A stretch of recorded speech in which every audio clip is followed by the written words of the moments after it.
Hello po sa lahat mga kaibigan, nasa Gox channel po kayo.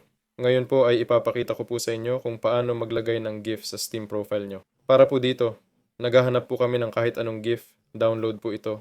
Oo, isave, isulat, palitan ang laki ng GIF. Halimbawa, ang site na ito pumili ng imahe, ang aming ibibigay. Kailangan po namin ng lapad na 750. Importante po ito, i-click, baguhin ang laki, download, bagong laki ng GIF. Punta sa Steam profile, i-click nyo po ang mga ilustrasyon, i-click nyo po ang mag-upload ng ilustrasyon, pangalanan ito, kahit paano mo piliin ang aming GIF, i-click ang i-save magpatuloy. Pagkatapos ay pumunta sa profile, i-click ang i-edit ang profile, i-click ang well, paboritong showcases. Showcase, tulad ng kung sa Russian, ayon sa pagkakabanggit, piliin ang A. Pumasok. Piliin ang aming ilustrasyon. Nakaka-upload lang namin.